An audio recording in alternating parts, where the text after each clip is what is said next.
guys! Hello, hello! This is for Libra. Libra, welcome dito sa aking channel, Kapalaran 888. Welcome, welcome.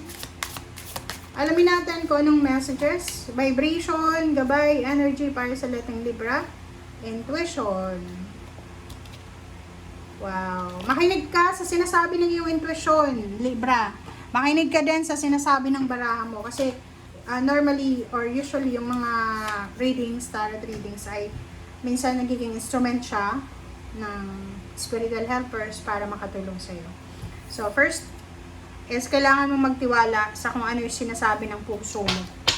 Okay, intuition, instinct.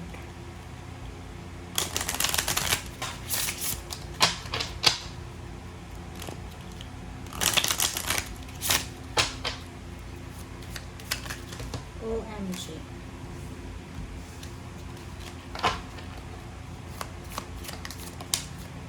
Alright. Number 42, number 6. This is Cupid. Amores. Amor. This is love. Libra, single ka ba or in a relationship? Kasi isang tao yung parang in love sa'yo sa linggong ito. Kumbaga parang mayroon, kung single ka, pwedeng mayroon kang secret admirer na ini-stalk ka niya sa mga social media accounts mo, or maybe you're married, yung asawa mo, mafe-feel niya na sobrang in love siya sa'yo this week. Okay, so let's check. Ano pa ba ang additional messages?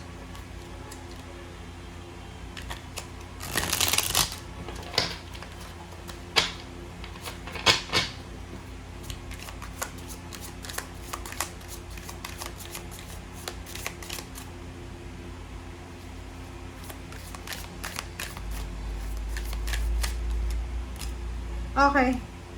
Two of Cups. Wow. Talagang meron ditong bagong relationship. Libra, pwedeng may mabuong, may ano to, magbo-blossom na relationship. New relationship na magbo-blossom. New friendship. Pwedeng reconciliation. Ang ganda.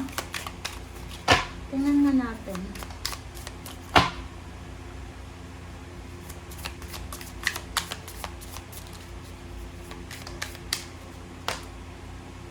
Ace of Pentacles, this is money. Incoming, there's incoming money. OMG. So kung yung relationship na to na interesado sa'yo, yung taong tong interesado sa'yo, ay posibleng hindi lang relationship yung kaya niyang ibigay sa'yo. Financial stability, oh. Diba? Parang siya yung katuparan ng mga pangarap mo, Libra. Financial na wishes mo. Oh. Sinasabi ng baraha sa'yo, mag-iingat ka. You need to be careful.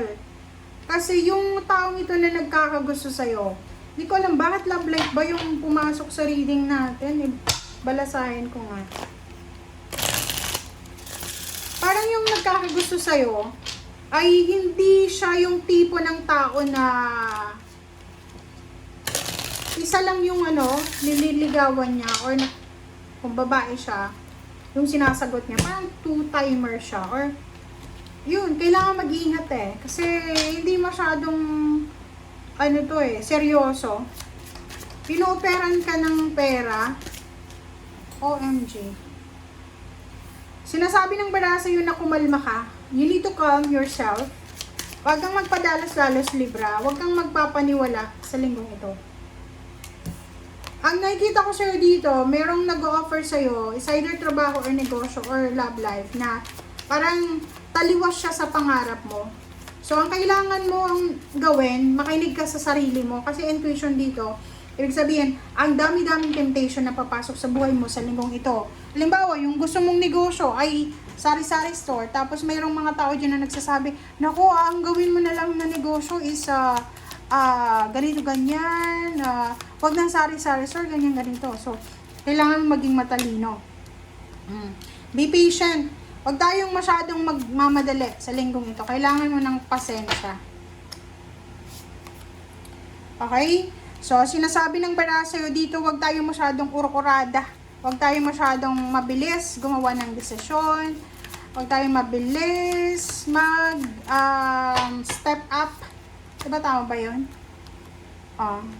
There's a new beginnings, new love life, new career. May mga nasirang relationship na posibleng babalik. Reconciliation, renewal of relationship. May posibleng babalik sa dating ang trabaho.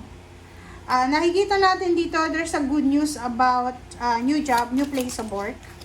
Ang galing niya guys, Okay. Sinasabi ng Baraha sa'yo dito, lahat ng pinagdaanan mo na hindi maganda, ay posibleng makaka-recover ka. So, it takes time. Kaya mayroon ditong temperance. Kasi sabi dito, kailangan nating maghintay. Kalma lang.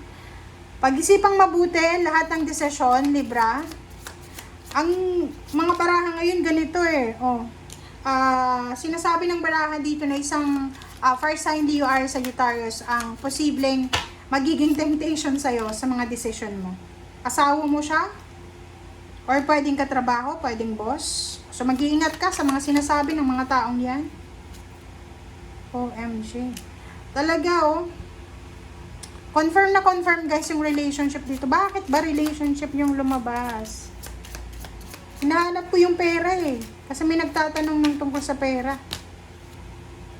Puro love life Sinasabi ng Baraha sa'yo dito, Libra, na makinig ka sa sinasabi ng iyong intuition.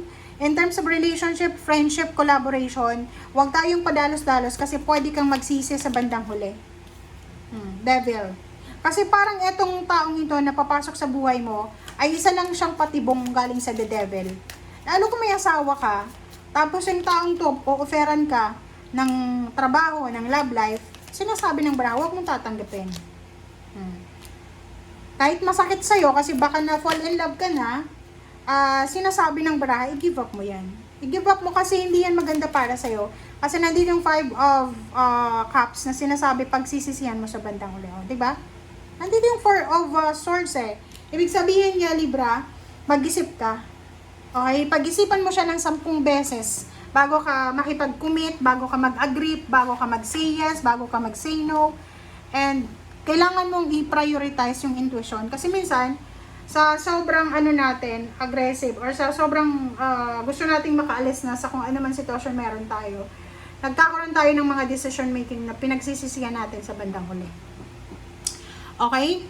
And dito sa barahang ito, ingat-ingat tayo kasi hindi lang naman relationship yan Pwedeng trabaho, offer ng job, mga investment, contract signing, parang gano'n kung gusto mong pumunta ng abroad. Ingat-ingat ka sa mga ino-offer sa'yo kasi pwedeng patibong yan or pwedeng problema yan or pwedeng trap. It's a trap. Okay? Thank you guys. Bye!